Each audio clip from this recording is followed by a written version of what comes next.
Hello everyone, welcome back to mini blog with Anushree.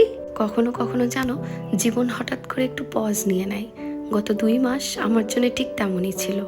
অনেকটা সময় অসুস্থতার মধ্যে কেটেছে আমার। এখনও পুরোপুরি আমি ঠিক হয়ে উঠিনি, বিশেষ করে আমার এই গলাটা। ভয়েস ওভার দেবো কী করে? তাই এতদিনে আমি ব্লগ থেকে অনেক দূরে ছিলাম, কিন্তু আজকে আবার ফিরে এলাম একটা খুব সুন্দর স্মৃতি নিয়ে। এই গল্পটা শুরু হয়েছিল ফেব্রুয়ারির এক সুন্দর সকালে।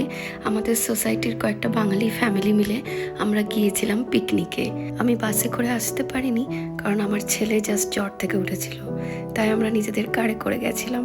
আর আমরা প্রায় 1.5 ঘন্টা লেটে পৌঁছাই। গিয়ে দেখলাম জায়গাটা অলরেডি জীবন্ত হয়ে উঠেছে। চারিদিকে হাসির শব্দ, বান্ধবীরা সবাই রিল বানাতে ব্যস্ত। আমি চুপচাপ প্রথমে একটু ব্রেকফাস্ট করতে বসে নিলাম। ব্রেকফাস্ট সেরেই আমিও ঢুকে পড়লাম সেই মুহূর্তগুলোর মধ্যে। রিল বানানো, হাসি, ছোট ছোট ক্যান্ডিড মোমেন্টস, সব মিলিয়ে একটা আলাদা আনন্দ। এরা সবাই বাসে মজা করতে করতে এসেছিল, সেইটা আমি মিস করে গেছি। তারপরে একটু ফার্ম হাউসটা আমি এক্সপ্লোর করলাম। কাঁঠাল গাছ, তেজপাতার গাছ, আরও বিভিন্ন ধরনের গাছ দিয়ে এই সবুজ ঘেরা ফার্ম হাউস। তার কিছু দূরেই ছিল আমাদের ছোট্ট কটেজ, যেখানটায় আমাদের খাওয়া দাওয়ার ব্যবস্থা হয়েছিল। আর এই প্রথম আমার নেচে গিয়ে রিল বানানো বান্ধবীদের সাথে, বেশ মজা হয়েছিল। কিন্তু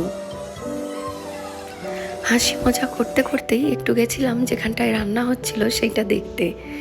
ব্যাঙ্গালোরেরই এক বাঙালি রেস্টুরেন্টকে বলা হয়েছিল, তারাই এসে রান্না করে দিয়ে গেছিল। আর ছেলেকে নিয়ে আমি আর আবির একটু বেরিয়ে পড়েছিলাম ওকে গাছপালা দেখাতে। এখানে কিছু খরগোশ, হাঁস এসবও ছিল, সেগুলো ওকে দেখিয়েছিলাম। ছোট্ট ছোট্ট মুকুল হয়েছে, জামরুল হয়েছে, আর প্রচুর কমলা লেবুর গাছ। সেই প্রচুর কমলা লেবুর গাছে অনেক অনেক কমলা লেবু ভরে ভরে ছিল। মানে আমার ভাবতেও অবাক লাগছে, এইরকম প্রায় সিটিই বলতে গেলে, সিটি থেকে একটু দূরে প্রচুর কমলা লেবুর গাছ, আর এত কমলা লেবু ধরে রয়েছে। আমার এই প্রথম দেখা কমলা লেবুর গাছ।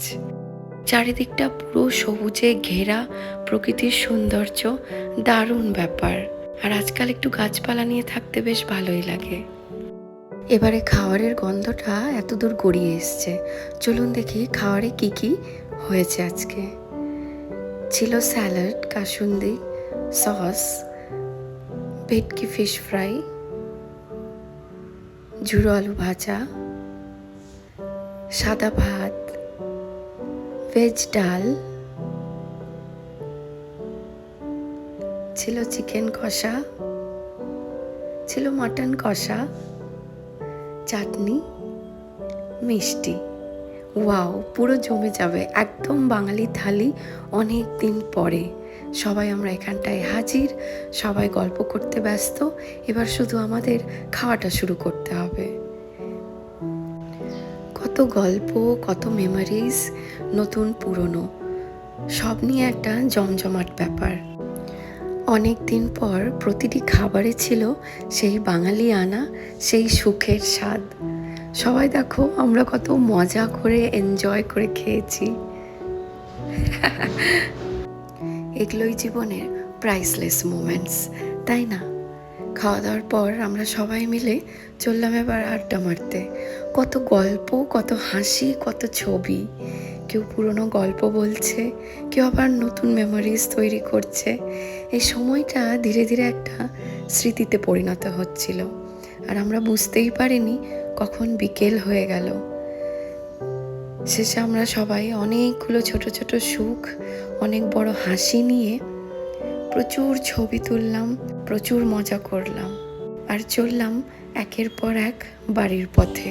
এরা সবাই বাসে কত মজা করতে করতে এসেছিল। আমি এই প্রাইসলেস মোমেন্টটা পুরো মিস করে গেছিলাম।